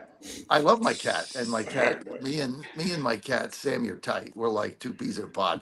So he follows me. He follows me around, and look, I pet him and love him up. I love my cat. Everybody knows that, but I also love my pillow, which Sammy sleeps on too. Let's go to GodzillaWins.com/Godzilla, promo code Godzilla. You got all the good deals there. Money back guarantee. Anything you buy right through March 31st. You need Christmas. There it is. You shop right online. Tremendous savings, and they're part of our economy. They help us. They help us show. And we want to thank Mike Lindell for supporting Godzilla Wins from day one. Thank you, Mike. Go to mypillow.com. Promo code Godzilla. All right, we got an early NFL game. We're just doing NFL games from now on, just straight picks. Before we do picks, though, I would urge you to follow us on social media. Give us a follow. We're trying to grow our socials. Godzilla Wins big on all platforms: Twitter, TikTok, Instagram, YouTube, Facebook. We are everywhere. If you could go ahead and give us a follow on one of those, that would be awesome. Also, it's where you're going to find our best bets segment that we'll be recording right after the show, where everyone gives out their best bet of the weekend, around the table, all the best plays, 90 seconds or less. So look forward to that as well. Okay. First game, we got the 9:30 Eastern European special, the international push of the NFL. They gifted the hardworking fans of Munich, Germany. I The think this New is York Giants versus the Carolina Panthers. Wow. John. This is a national security. It is a beauty. This is a national security issue, John. Can you call Is your there no boy? soccer? Can you Is call there your no boy? soccer in Germany this weekend? What Hey, happened? We can't show this. We can't show this needs- product. Trump Yeah. needs to get involved in this thing immediately and stop it. He just needs Send to the pick up Skins and the phone. Hey, Steelers over. Send the Skins and Steelers we over can't there. we can't be representing ourselves in Germany with Panthers Giants. I mean, you got to do something about this, right? Jesus. So I think Trump's track record running football leagues speaks for itself. Maybe he should probably stay out of the NFL, considering I've got the dollar he has frame not- right here. Yeah, he's What not did he say, shown though? He much said- success. And he said the other day in a running. rally, I forget where, I think it was in Salem, Virginia. I was there. I forget where it was, but he said, well, if I don't win this election, I really want to be the next MLB baseball commissioner. I'd be really good at that. And I'm thinking to myself, let's imagine Trump is like the MLB commissioner. Buy the Pirates. He actually said Buy that. the Pirates. Let's go. All right. We should buy the Pirates. Oh, man. You have to have liquidity to buy teams. You can't just have debt. So I'm not. There's no way that I'm going to lay 6.5 points on the New York Giants. I mean, I'm just going to take Carolina in this game. Get up, have some eggs and laugh my ass off. I mean, I'm going to take the 6. How can you bet the Giants and give anybody 7 points? I mean, the team is a dumpster fire. Both of these teams are horrible. I'm going to take the wood and have some fun. I honestly forgot the Giants were a football team. Like when I put this on the schedule, I was like, oh my God, New York. The Giants. Yeah. What do they still have? Daniel Jones? So yeah, I don't even know what. I mean, I'm not gonna. Who's betting this game? Like, I'm not betting this game. So good luck, Munich. I have more relaxing ways to spend my morning than just grinding Giants Panthers. Anybody weird. have- Weirdly, I've watched them play the last couple of weeks though, because they played the Steelers and then they played the Commanders. So the Giants seem a little snake bit, and they do have some good pieces on there. Okay, I'm done. I'm just kidding. There's no more. There's really no more. So my homerism, I just want to see Bryce Young is getting another shot. He's getting another shot. My Bama boy. So I'm going to see if he can show off over in Germany. That is what Mitch just did is the classic example of what you call media filler, right? Filler. Nothing to say. It just makes up stuff. It's media filler, and you did a good job. You did a good job at it. Thank you. I've been watching the campaign trail. Yeah, I learned a lot from you. Hey, I'm on 4 hours a day. You got a lot of filler. In 4 hours. Peter, do you have any thoughts on this riveting matchup? I know we have gambling hotlines. If you're planning on waking up early, Very good, Peter. we need a degenerate football fan hotline if you're going to disrupt your sleep to get up for Panthers Giants, because that's a low, I'd say. But, Yeah, I don't know. 1-800-GAMBLER. Germany's Yeah, not going to gambler. I'll be calling. I think this is probably a no for me too. I think I'll probably just cook some breakfast and go look at the sun for a little while. I mean, it's the only game on, so don't be fooling everybody. We're all gonna have action.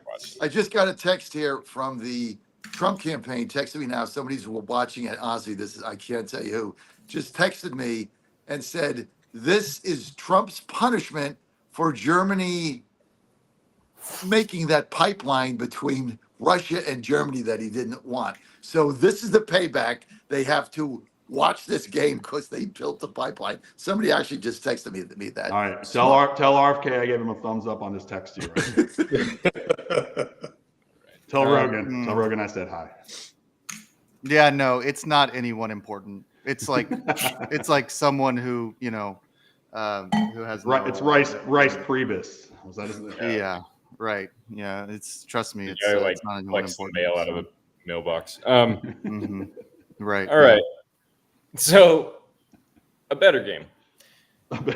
1 Eastern start. We got the Buffalo Bills. They've been a pretty solid team.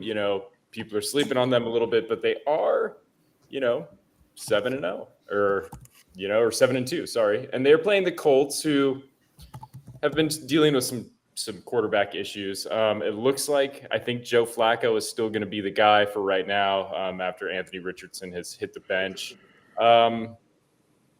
They feel like that gives them the best chance to win. I'm not really sure that's true. He hasn't looked awesome. What do we make? I mean, Buffalo's only a 3.5-point favorite. I mean, the spread is very doable if you are not a believer in the Colts. It looks so doable that it feels a little bit like a trap to me. I like the Bills. I'm going to lay the 3.5 because okay. I just don't see the Colts winning this game with Joe Flacco. The guy's 50 years old. I mean, the Colts are in disarray. They don't have a quarterback, worse than the Titans are. So I like the Bills minus 3.5. Other thoughts? The Colts are not worse than the Titans. The Titans have what? 2 wins? No, we suck. No, 1 win. 2 wins? 1 win. No, I mean, the Colts are 1 win from 500. And don't sleep on Joe Flacco when you need a spicy little win in the middle of the season. All right. I mean, Flacco can get stuff like this done. The thing that scares me about the Bills always is they're always laying eggs like this. Like in the middle of the season, they're always losing a game they shouldn't lose like this. So I'm a little nervous to lay the points, but it's a pretty small spread. So I guess I probably would, I probably will lay the points with the Bills here, but makes me a little nervous. I mean, I don't know. The Colts are kind of plucky at times. I'm not sure that this is a complete trap. I mean, from a handicapping perspective, I mean, the Bills don't get a ton of pressure on the quarterback, and it's not like Flacco's going to escape anything if there is pressure on the quarterback. So, I mean, there are worse paths to victory than Flacco has a fairly clean pocket to throw out of and can maybe move the ball around. I mean, I guess that's a thing. I mean, Lamar Light. What are you talking about? Flacco got clocked at like 18 miles per hour this year, or something like that, right? 17 or 18 is Lamar Light over there. So don't be disrespecting the flag. He was just running. Why are we talking ourselves into the Colts? I'm so ready for the Colts. The Colts are good. It is so stupid. Just The go. Colts are 7-2 against the spread. There we go, Jay. But it's just like we're talking about. It's mid-November. I'm ready for the put a fork in this team already. They're not good. I mean, Richardson's on the bench. Yeah, okay, feisty defense. To me, the Bills have a clear cycle. They beat up on the bad teams and the middle of the pack teams, and then fall a little bit short against the best. And this is a game that they just take care of business and probably wallop them. Bingo. I mean, so the Colts are just quarterback play away from being an excellent team in the AFC, and that's why they made the switch to Flacco. Flacco showed his stripes last week, not very good, but back at home. Timing offense, not much pass rush. I think Flacco gets it done, and I am going with the Colts. Backs against the wall. It's a must-win game for them. And, that's why Vegas builds all those buildings. No, it's because Joe Flacco's taken – Joe Flacco, what is he, 50? He's taken healthy cell joint and mobility. That's the only reason a guy can run around back there. 18 miles per hour. By the way, if you got aches and pains, Joe – my whole family takes it. Ann takes it. Jack takes it. I take it. I'm not sure about Claire. I haven't asked her about it. She does take REM sleep because I got to keep sending it to her. He texted me, he said, Dad, I'm out of REM sleep. I'm like, well, just go to healthycell.com. She said, no, it's much better when it comes from you. Okay, got it. I pay for it. I got it. I figured that out. But I tell you what, joint health and mobility, best thing you're going to do, man. It is good. And but it takes about 2 weeks. It's not immediate. It's not like REM sleep, but if you got aches and pains, you get that joint health and mobility. I've told this story 100 times. For years, I took so much Aleve, and I was so petrified of it, I didn't have it. I had it strategically placed everywhere, in my bag, in my shaving kit, in my computer bag, glove compartment of my car, at home, wherever. Always afraid I was going to run out of it because I couldn't get through a day. I can't tell you the last time I took a leave because I take Healthy Cell and I take their joint and mobility. This stuff really works, and it's going to make a difference in your life, especially get some arthritis tinge or anything else going on. It just takes away, and it's all natural. Just go to healthycell.com, promo code Godzilla, joint and mobility. You're going to get 20% off. It's going to change your attitude because you're going to go pain-free. Healthycell.com, joint and mobility, promo code Godzilla, 20% off. Okay. Broncos are a surprising story. They're 5-4. They got absolutely demolished last week by the Ravens. We've talked ad nauseum about Kansas City. Not much more else to say. They are 8-0. They're looking great. 7.5 point favorite at home in Arrowhead against Denver. Denver licking their wounds a little bit, but Sean Payton has had a long NFL career, and these are a lot of numbers. Sean Payton is 60% cover as an underdog in his career. And the numbers are big, like 56, 38, and 2. So we have a pretty big sample size. Sean Payton's usually good in these spots. Do you like him catching a touchdown here, guys? I was on them last week, and they absolutely made Yeah, I had him at 10. Yeah, plus 10. Recency bias. I know. So I don't know. And we also were extolling all the virtues of Kansas City and their defense. I don't know what to do with this game. I guess. I mean, I like Peyton, and I like the Broncos defense a little bit. And the Chiefs still don't have a full complement of a team. Somehow the Chiefs are going to win, but hopefully not cover. I think so. A couple things. I think it's not a bad idea just to be throwing money on whatever the spread is for Chiefs games to go into overtime, just because they're always playing such close games. I almost said that last week, and then they went into overtime against the Bucs, and I remember saying, "Oh, just take the." I remember thinking, "I'll just take the overtime bet," because it's always it's a massive number because it doesn't happen that often. And then I didn't say it, of course, and then they go to overtime. So now in hindsight, I get to tell you that I thought about it, but I didn't actually say it. I think that's not a bad way to just be playing these games. But I like the under, I think, at 42. I mean, the Chiefs have a really good defense, and they have a pretty anemic offense. So I know that's a little low, but it's not in the 30s. I get kind of nervous if we get down to 37.5, 36, some of those Thursday night games where you're like, oh my God, 36 points is pretty easy to get to. But I like 42 here. I think this game will probably be pretty low scoring. And the Sean Payton underdog stuff, I don't know if I love because some of that Drew Brees. It was like the Bill Belichick numbers for a while were always wonky because it was so much it was Tom Brady. Yeah. Right. I mean, Drew, you'd have to control for Drew Brees in that sort of trend line, and that would be probably a little bit more difficult. And he has not had a lot of successful seasons since then. So I don't love that number, but I think I'm just going to go with the under here at 42. This is why you bring Sean Payton into this division. I mean, these are the games where he needs to kind of show up and keep this as a close game. And Kansas City's faced a lot of good offenses this year. They haven't really faced many good defenses. This is the best defense they've faced all year. I mean, they allow 4.7 yards per play, best in the league.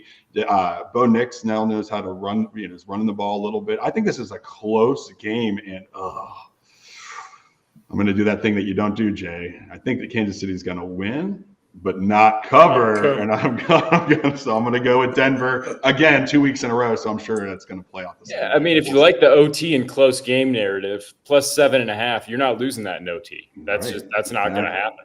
Right. So give yourself a little wiggle room just for the game.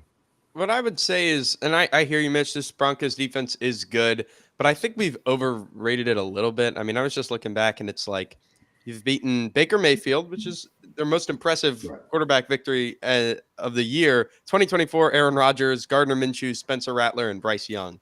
Justin So, Fields, wins over pedestrian quarterbacks, really. And obviously, we know Mahomes is not that. But yeah, I do think they'll keep it close, and I think Knicks can kind of put some stress on the Chiefs defense in a way, with his mobility, like you said. Well, all right. Any final thoughts on this game? I don't like the game because I don't bet a team. I don't bet an underdog that I don't think can win the game. I think Kansas City's going to win the game. You can't lay points on Kansas City. They're just not covering. So I think it's a tough game. I'll pass. All right. An exciting game here I think it's exciting. I mean, San Francisco's It is a good game. Yeah. We got another game here on the schedule that San Francisco's 4-4. They've not sort of lived up to expectations. A lot of that has not been, through poor play so much as just through horrific injury luck. At times they're playing 4-5 Tampa Bay Buccaneers. This is a big game for San Francisco. They're coming off their bye. Christian McCaffrey looks like he's going to be back. If they're going to start ripping off some wins and really sort of position themselves to make a postseason run, like it needs to start happening pretty soon now that they're starting to get a little bit healthier. Do they start getting right against Tampa and just absolutely blow the doors off them? Yeah, maybe. I do think I think you said it. Like, if there's going to be a time for San Francisco to get right, it's now. I don't think that this is going to be a San Francisco team with the Ayuk injury. I think that really limits their ceiling. But yeah, the Buccaneers at some point, it's going like the dam's going to break on this team. There's just too many injuries to overcome. I think this, like, you watch them and they are in these close games, and it just feels like a situation where this the spirit is willing and the flesh is weak. Like, they just aren't going to be able to hold on long enough. But I do like their run game, and that's one thing that you saw against Kansas City. They could kind of lean on White and Irving, and that's it's a skill that or at least a strength that will lend itself to keeping games close, especially with that defense. But I just don't think that they're going to be able to hang on long enough. See, week 10 spirit is willing, but the flesh is weak. Yeah, I can't follow. I'm not following up after his catchphrase. There's no way. Week 10 in the NFL gets tough because the bookmakers have figured it out. And you look at this game, and your instincts tell you want to bet Tampa Bay. I mean, they're in a lot of these games, and they're tough, but they also got injuries. San Francisco's got guys coming back. We don't know if they're ready or not. And eventually, the 49ers are going to blow somebody out, right? I mean, that's kind of what we're all feeling. Like, eventually they're going to go somewhere, blow somebody out, and everybody's going to say, okay, now they're 5-4. The Niners got their players back. They're back, right? That's what everybody's expecting. But, the Tampa Bay just keeps hanging in there game after game. You never see him really getting racked. So, I'm not one to take passes, but I'm taking a pass on this game. It's like, if I lay the 6.5, I'm going to lose. If I take the 6.5, I'm going to lose. No bet for me.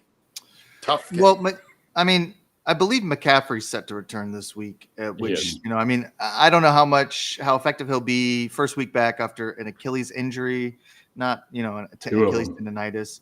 That's right. But he is Christian McCaffrey, and he does change the entire shape and makeup of the San Francisco 49ers.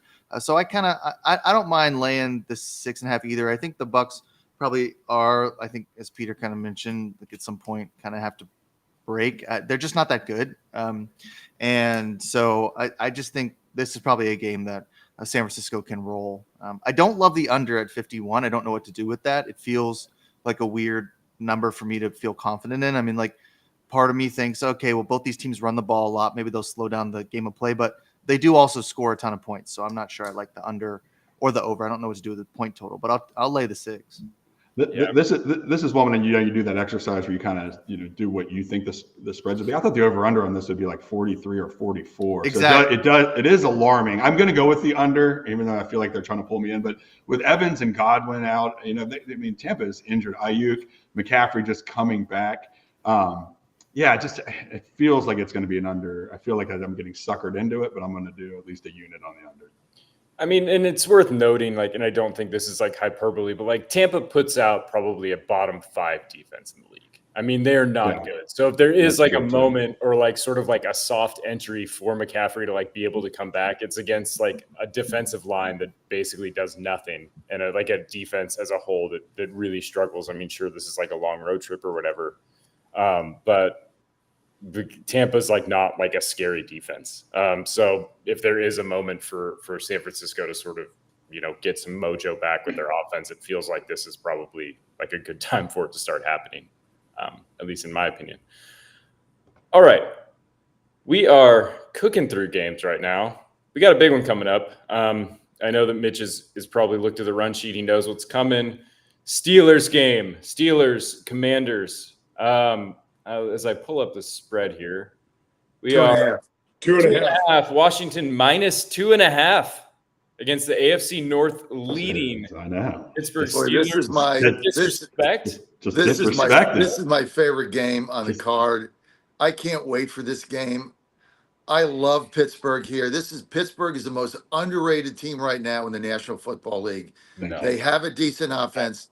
That defense is just suffocating. They win games. They run the ball. Everything is right for this team. I love watching them. I mean, I live in Pittsburgh. The Titans are pathetic. You can't watch them. I love watching the Steelers. I love the fact that we carry them on the John Fredericks Radio Network. We just happen to be the NFL radio affiliate for them. But I love everything about this team. I love their coach. I love their fans. And they're the most underrated team. This is the team that can beat Kansas City and get to the Super Bowl. So I respect Washington. I love their quarterback, but 2.5, I'm all over the Steelers here. They're going to win this game outright. Big. Yeah, I mean, there's I live right in Commanders country, so it's pretty much been friends divided, house divided. We've all been playing pretty nice all week long, not really trying to talk any smack, but I'm going to talk some smack. Okay. Redskins, is the first time that you're playing a real defense. I think they're going to actually, have some trouble moving the ball. But I still think they score. I still think they can score 20-some points. But I think the Steelers and their run game, because Washington's run defense is just atrocious. It really is. And you can score on the Commanders. So I mean, I do think that the Steelers will pull it off. I do like what Russ Wilson's doing. He takes the team out every Thursday, invites them all into the house. He pays for everything. They go out to dinner. They watch football. They said the camaraderie between him and Fields is amazing. So it feels like when we talked about having that, the team chemistry and the solid core, that they're trying to get that because they know that's what it takes to get to that next level. I mean, I don't know if they can beat the Chiefs, but all they got to do is just keep winning. They control their own destiny in a weird way. They've got that one game on the Ravens. If they can keep going, they play the Ravens twice. But I think they have a significant marquee win this week, and they won't be underrated after that. They'll be right on the radar, 8-2. Looking right at the AFC North division. For all you Tomlin haters out there, stick this up your keister. This guy has done a phenomenal job. Fire Tomlin. This guy's one of the best coaches out there. You know what? Yeah, he can't manage a clock, and he calls it. He can't figure out how to call timeouts. I get it, but I'll take this guy over any coach in the National Football League. He keeps these teams together. They're always in the hunt. They're always winning games, and there's something about the guy. People play for him.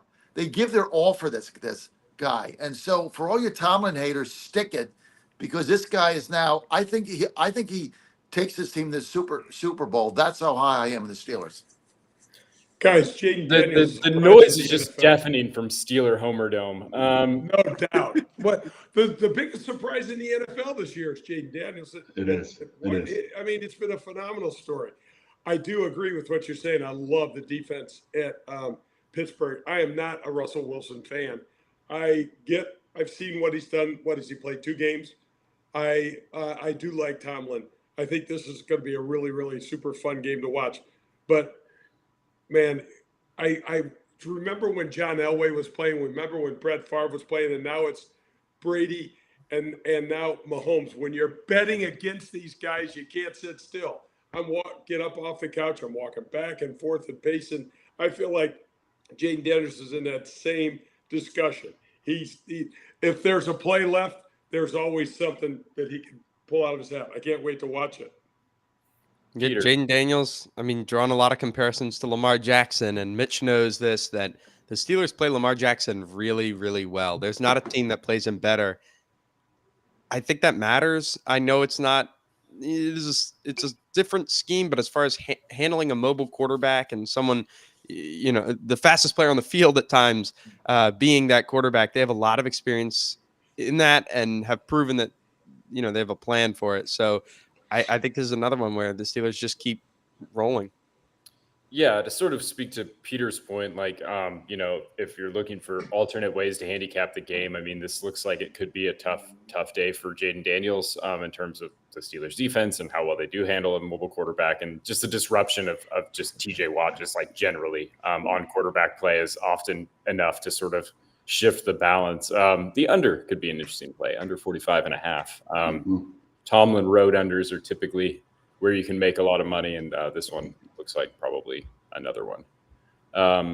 Jack, did you have any final? Do you want to throw in on this game? No, I don't even know what game we're talking about. My computer overheated and was freaking out. So I agree with everyone. Excellent. Yes. All right. Yes. Fair What moment is for that? you on the show. Here we go, Are Steelers. you outside? Are you outside in the 100-degree heat again, son?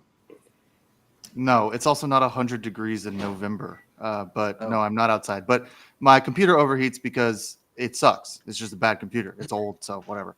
I'm here for it. Sounds like you should put that on your Christmas list.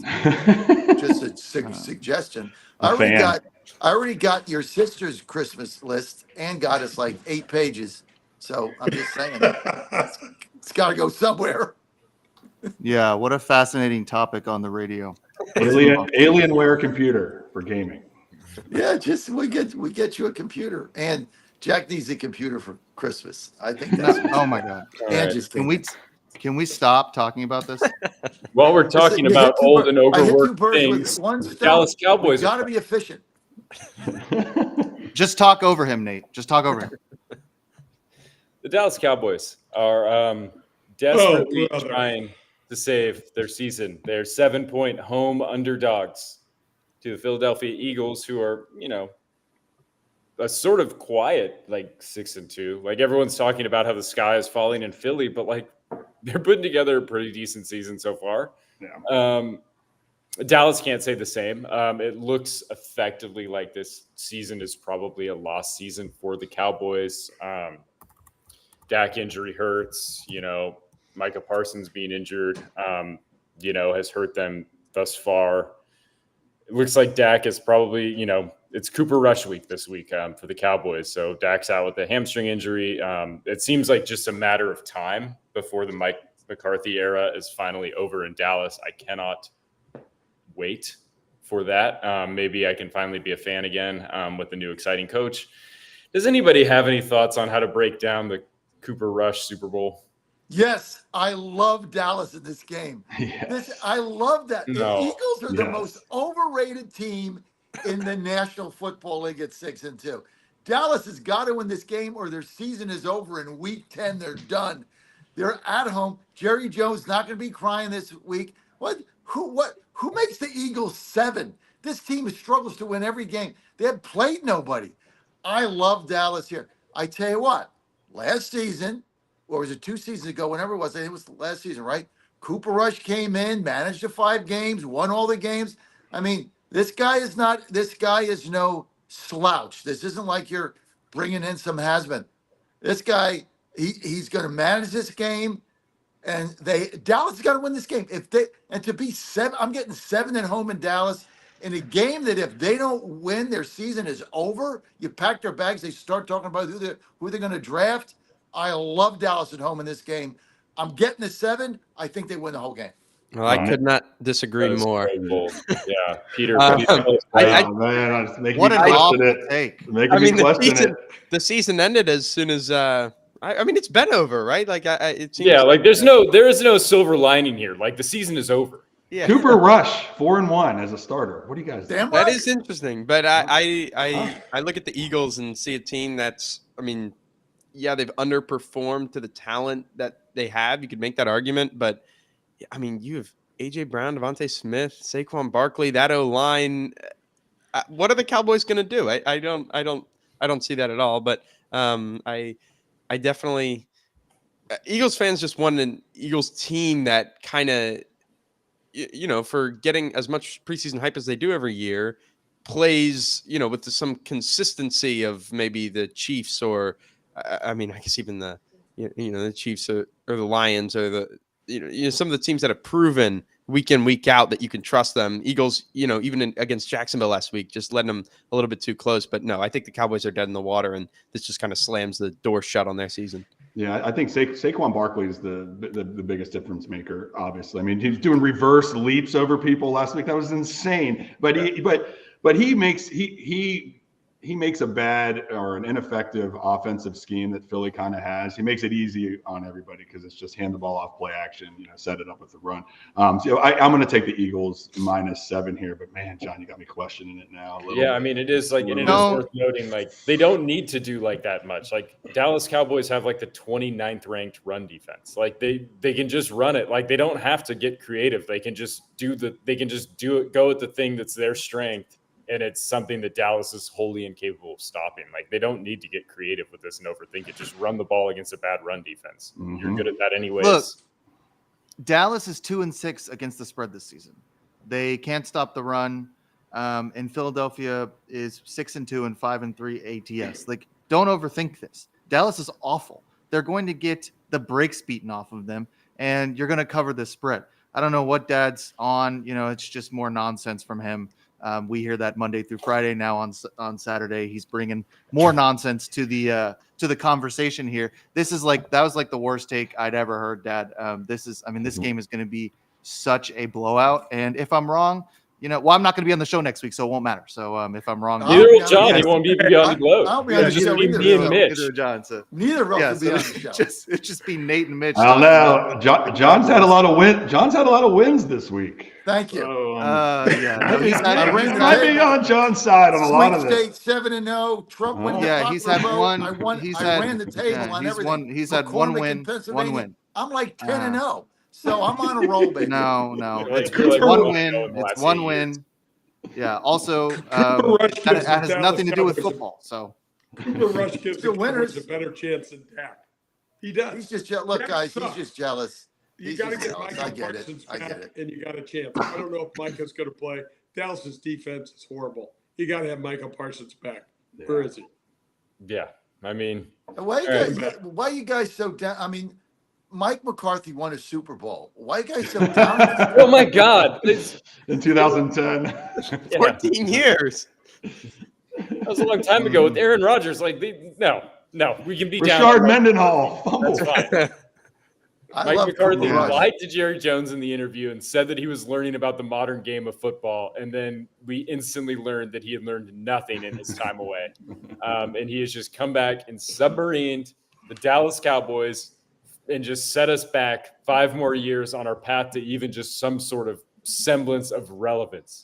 But soon it will be over, and then we can move on from that. And we can think about how Dan Quinn would have been a really great coach to hire from within, given what he's done with the Washington. You're getting Belichick. It's Parcells 2.0. Yeah, let's go. That would be so wonderful. I can't wait. So basically what you guys are saying is when this game is over, Mike McCarthy is going to need to get his collagen from Native Path, right? That's what you're saying. Is he going to be pale? He's going to be sickly looking.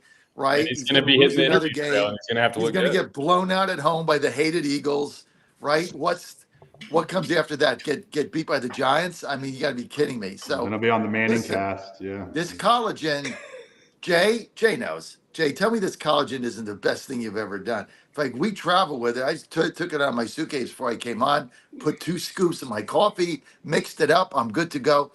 It does so much wonders for you.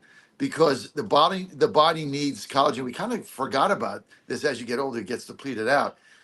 Your joints are going to feel better. I tell you what, you get it does something for your skin. You just look better. You're more radiant.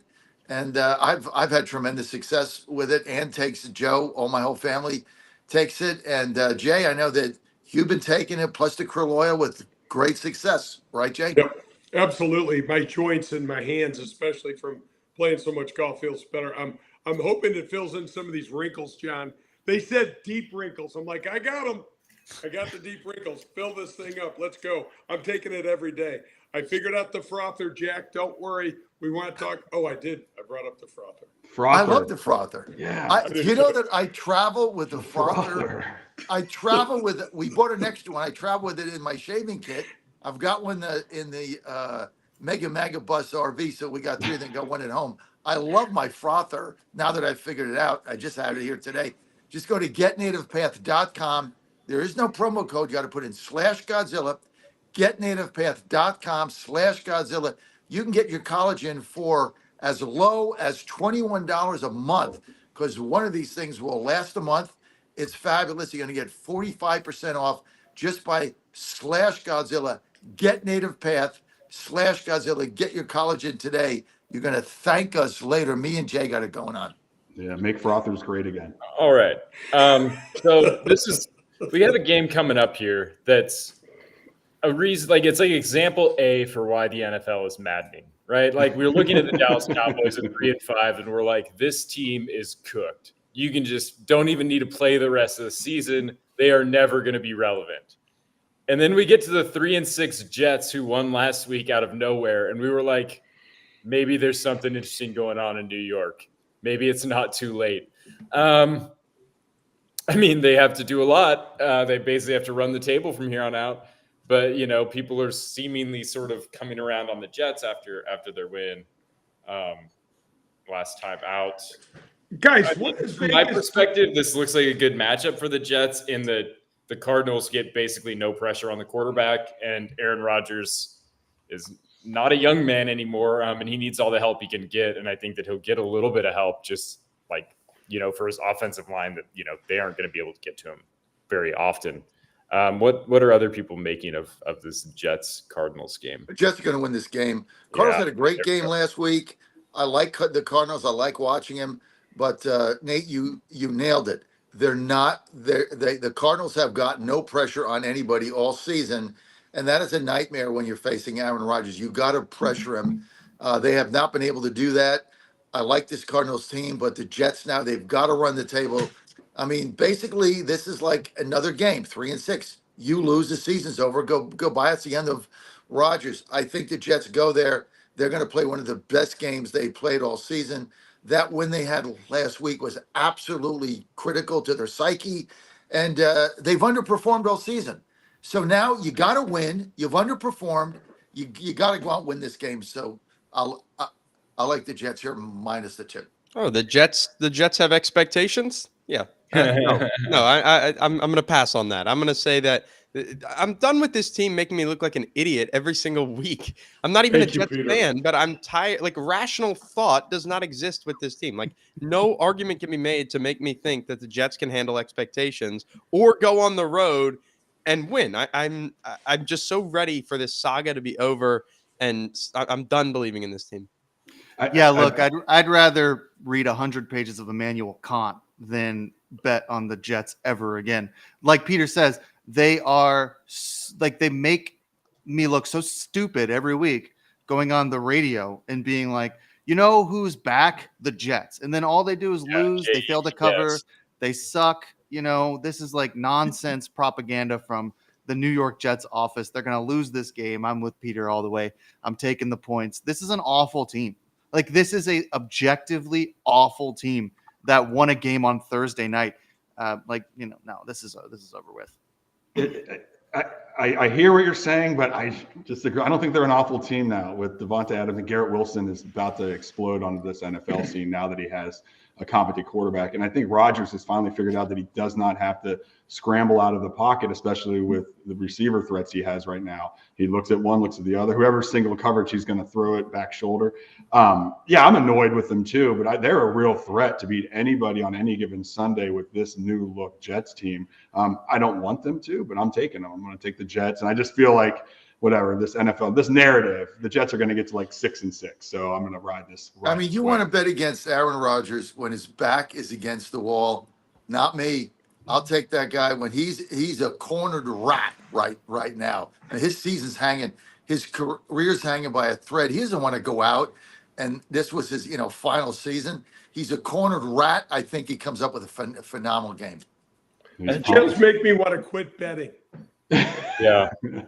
They drive me crazy. I'm out. This one's a fun game. Sunday night. Sunday night, we got, if we're just like eyeball tests alone, like irregardless of like stats, like when I look at the Lions, I think like this is the best team in the NFL. This looks like the most complete team in the NFL. They certainly did before the injury to Aiden Hutchinson, but the defense has still been playing pretty well even without him. The offense looks just unbelievable. And the Houston Texans have underperformed so far. I think they're 6-3. There's nothing to like, hang your head about record wise, but they haven't looked like the sort of like dominant AFC South team that I think we thought would happen with the emergence of CJ Stroud. 3.5-point home underdogs, Texans are. So Detroit's going on the road. What do we make of this Sunday night game? Well, you bet against Detroit now at your own risk. They're scoring 50 points a game. I don't care inside, outside, where they play, who they play. The Texans, they've been okay. They've kind of underperformed a little bit. Good luck betting against the Lions. I'm going to lay the 3.5. Guys, I love Dan Campbell. I love he embodies what this team is. You hear what he said last week at Green Bay? We're made for this. We're like, wait a second, this is the first game you played outside all year. We're made for this. The weather was absolutely terrible. It rained the entire game, and that thing wasn't even close. At Lambeau Field, there was a time when the Lions couldn't play dead in an old Western at Lambeau Field. And look what they did. That game was not even close last week. Yeah, and with how they're flowing on offense, this just comes down to coaching schematics and making sure you're scheming the team. When you've got your quarterback throwing over 70%, 105 passer rating, Jahmyr Gibbs and David Montgomery just knocking the doors off the running game. This just comes down to coaching and not screwing it up, and also no turnover. So if they play a no turnover game, I agree with John. Bet against Detroit at your own peril right now. I'm going to ride with Detroit. I would take him with 7 points in this game. I think they roll here. Texans could get a big push if Nico Collins comes back, and that could keep it a little bit closer. I think they need some wide receiver help, but this isn't the week. This is Detroit's time right now, and they're rolling. Yeah, so just to kind of clarify here, John says many silly things on the radio, and sometimes we fact check him and tell him that it's silly.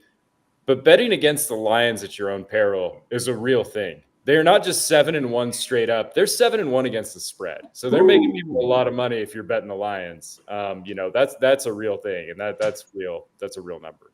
Peter, do you have any thoughts on this? Yeah, the Lions' best turnover differential in the league, like you said. We could sing the praise of the Lions all day, but the Texans are kind of floundering right now. It's been injuries, and their O-line has legit problems. We talked about that weeks and weeks ago, right after their loss to the Vikings, and it's not gotten better. It's not only personnel, it's communication, all these problems that have persisted. And the Texans are fairly close to, they're lucky because they're in a division that's just not competitive, but this is not the team that we thought was going to come in and, contend for winning the conference. Yeah. All right. Monday Night Football game. Two teams that are kind of tricky to make sense of. Who knows what the hell's going on with the Miami Dolphins right now? Tua's back, but they still don't look great. The Rams, have looked pretty feisty lately. Won 3 in a row.